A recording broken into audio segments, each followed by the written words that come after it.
How are things among the globalists, Mark? Well, it's about as you would expect here. This has been the usual suspects arrived. Al Gore opened up the session here, and this is another COP rally where it's all about wealth transfer, money, reparations, loss and damage. Al Gore went beyond billions, tens of billions. He's now talking $4 trillion annually, and he doesn't even want it from governments. He wants some kind of corporate spending on climate. Al Gore has upped the money game like I've never seen in the history of all these climate summits. So $4 trillion should be spent every year to ameliorate climate change. That's fantastic. Except it's not enough, Mark. We need to make it $40 trillion. That's the only way they'll know we're serious about it. It's exactly right. But here's what's interesting. Al Gore claims there's great entrepreneurial opportunities in investing these trillions of dollars annually.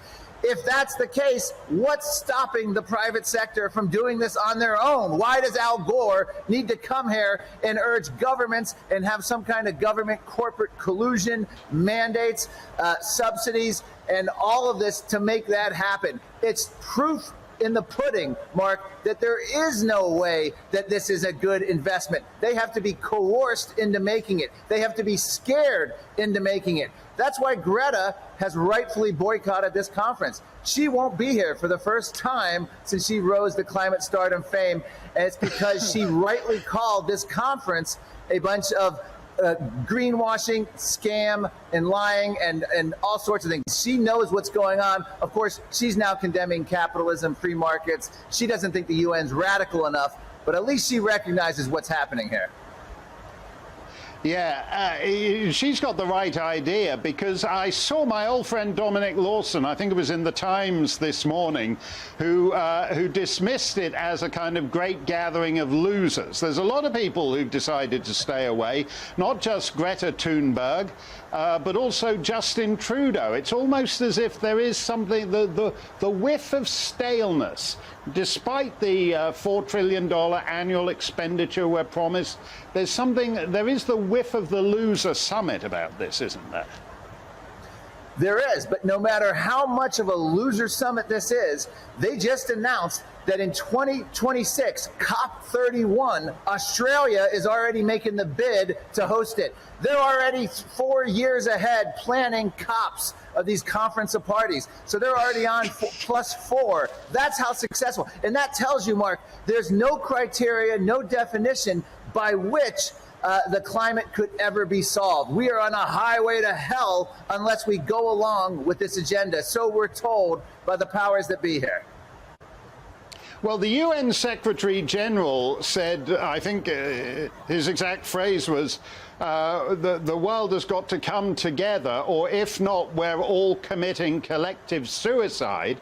But isn't the talk of $4 trillion expenditures on this at a time when every Western nation is broke?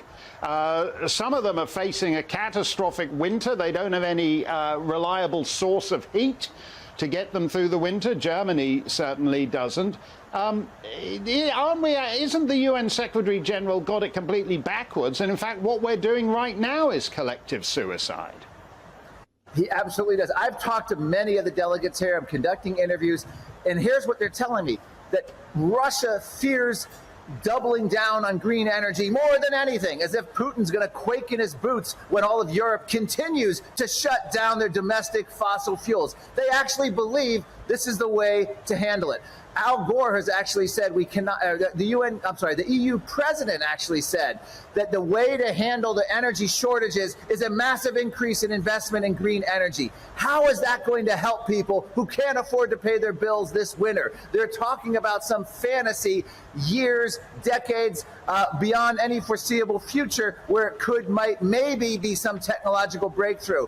This is about the biggest disconnect I've ever seen. They're doubling down on failure, all the while claiming that this is, this is the greatest success story and that, this is a great opportunity. They see what's happening in Europe, the United States, all of this energy collapse as the great opportunity. And that's why they are so excited here, because they have people in a very vulnerable position, and they're going to do everything they can to continue these bankrupting policies.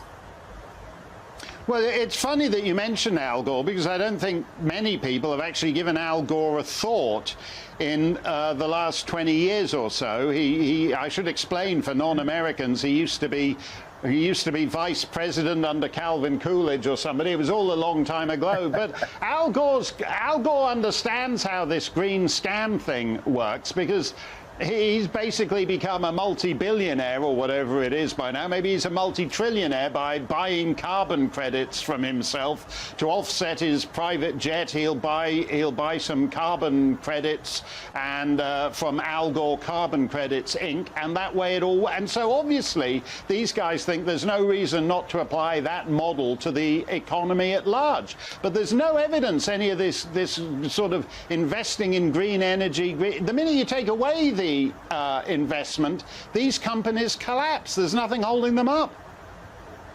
Yeah, in fact, just 2 weeks ago, a Goldman Sachs top economist said that after 10 years and $3.8 trillion, the United States was able to lower the fossil fuel energy production by 1% briefly, and it looks like it went back up. $3.8 trillion to achieve bupkis. Now, guess what? The delegates, the activists here, don't look at it as failure. They look at it as, well, we need to double, triple, quadruple, quintuple that investment. Obviously, we're not doing enough. This is evidence that the plan works. It just means we have to have a bigger commitment. That's literally the mindset of the delegates and activists here. Yeah, $3.8 trillion is chump change. No wonder it didn't work. It should have been $380 trillion. Let's borrow it from the Chinese. They seem to know what they're doing. Thank you very much, Mark. Have a last word on me, Well, I was just going to say, this idea of net zero, this has to be a narrative change, and it's got to come from all the parties, at least the so-called conservative parties in Europe. It's got to come from Republicans in the United States. We've got to abolish the idea that net zero is any kind of worthy goal. It is the destruction of humanity and will do nothing for the planet if, in fact, we face any kind of climate crisis, which we don't. So that's my screaming message here, because otherwise we have people here warning of ecocide. We have the climate tipping point clocks here. This is a bonkers summit that we've allowed too much credit, and they're getting more and more power.